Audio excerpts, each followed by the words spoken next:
Students, आज हम sorting algorithms उनके बारे में डिस्कस करते हैं। तो सबसे बड़े और मेन जो एल्गोरिथम है सॉर्टिंग के अंदर, वो जो दो एग्जांपल्स हैं उनको मैं आपको करवाता हूँ। हमारे पास जो सबसे पहली सॉर्टिंग की टाइप होती है उसको हम बोलते हैं बबल सॉर्ट, और दूसरी जो हमारे पास सॉर्टिंग की टाइप होती है वो हमारे पास होती है सिलेक्शन सॉर्ट। सबसे पहले हम बबल सॉर्ट को डिस्कस करते हैं। सॉर्टिंग क्या है? सॉर्टिंग दो तरह से होती है, या तो हम असेंडिंग सॉर्टिंग भी कर सकते हैं या हम डिसेंडिंग सॉर्टिंग भी कर सकते हैं। असेंडिंग सॉर्टिंग में हम छोटे से मिनिमम से हम किसकी तरफ जाते हैं? मैक्सिमम की तरफ जाते हैं, और डिसेंडिंग के अंदर हम मैक्सिमम से मिनिमम की तरफ आते हैं। यानी कि हमें एक लिस्ट दी होती है और हमें यह कहा जाता है कि इसको सॉर्ट करें, ठीक है जी। और सॉर्ट असेंडिंग हो सकती है, डिसेंडिंग हो सकती है, बट हम हमेशा क्या करेंगे? हम असेंडिंग सॉर्टिंग करेंगे, यानी मिनिमम से मैक्सिमम की तरफ जाएंगे। तो बबल सॉर्ट का एल्गोरिथम हम उसके ऊपर अप्लाई करेंगे। बबल सॉर्ट का एल्गोरिथम जो है वो हमें क्या कहता है? बबल सॉर्ट के अकॉर्डिंगली हमारे पास जो है ये एक हमें एक अनसॉर्टेड लिस्ट दी गई है और वो कहते हैं कि इसके ऊपर बबल सॉर्ट का एल्गोरिथम अप्लाई करें।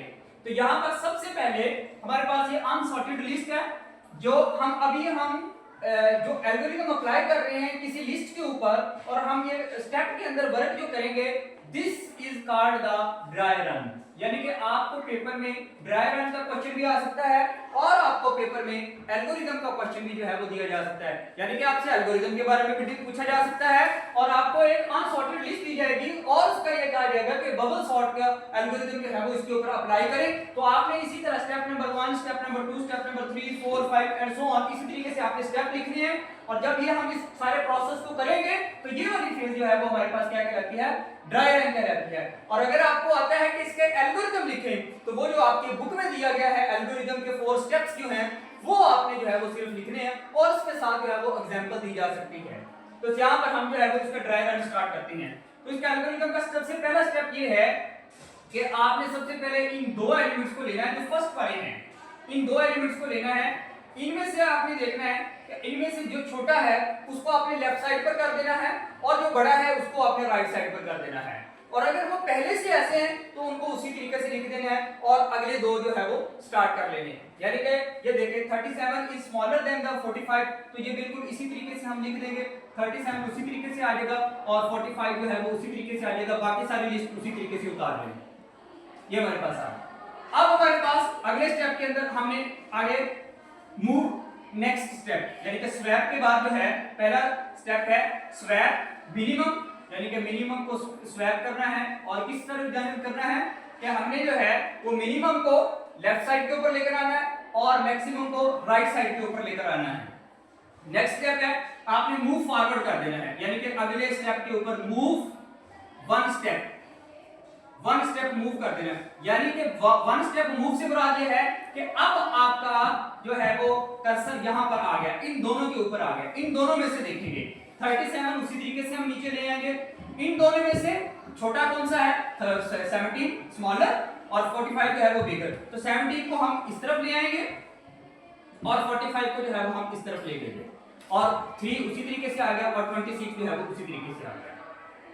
अब हमने फिर मूव नेक्स्ट कर देना है, यानी कि अब हम इस स्टेप के ऊपर आ गए हैं।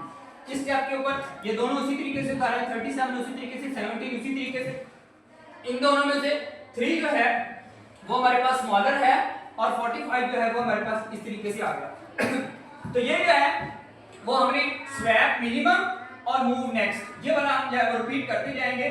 और यहाँ पर देखिएगा कि हमारे पास किस तरीके से ये और यहाँ पर ये यहाँ तक हम बात कर रहे हैं। इसके बाद जो है वो हम अगले स्टेप के अंदर, स्टेप नंबर 5 के अंदर 26 उसी तरीके से नीचे आ जाएगा। अब यहाँ पर देखिए 37 हमारे पास अब अगला स्टेप है ये वाला, ठीक है।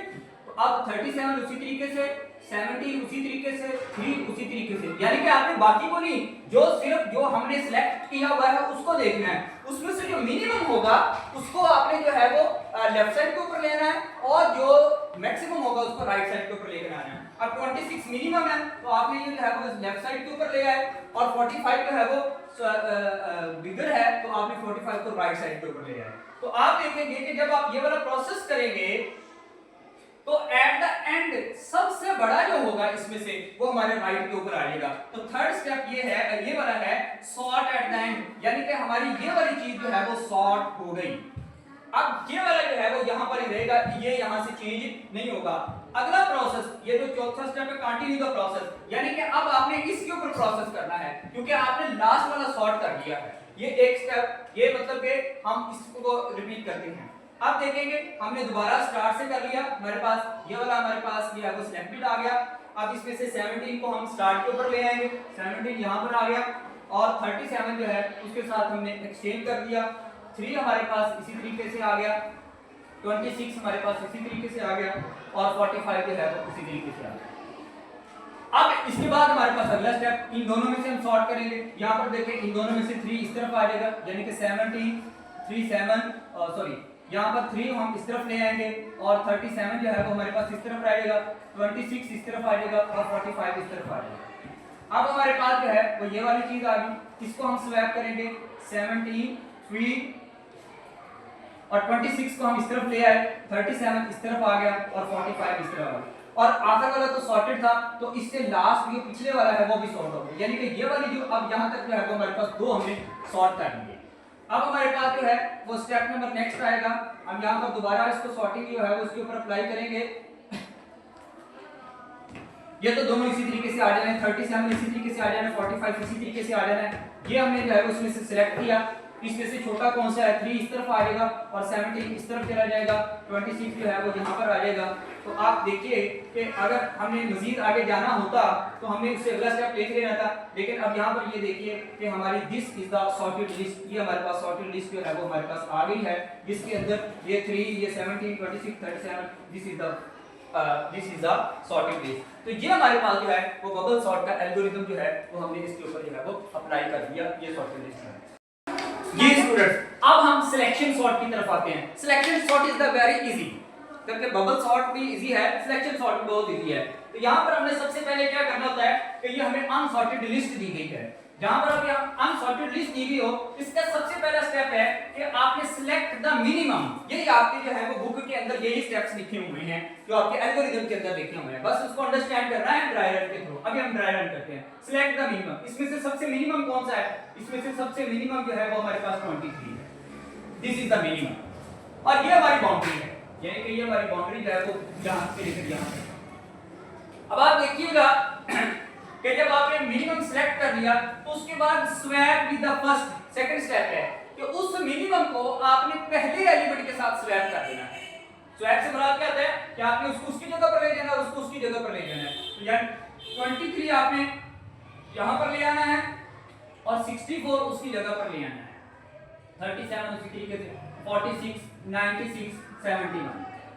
तो ये अब हमारे पास क्या है वो चेंज द बाउंड्री, और अगले स्टेप के अंदर अब आपने अपनी बाउंड्री चेंज कर देनी कि जब आपने स्वैप कर दिया तो आपकी बाउंड्री चेंज, यानी कि अब आपकी बाउंड्री जो है वो यहां से लेकर यहां तक होगी।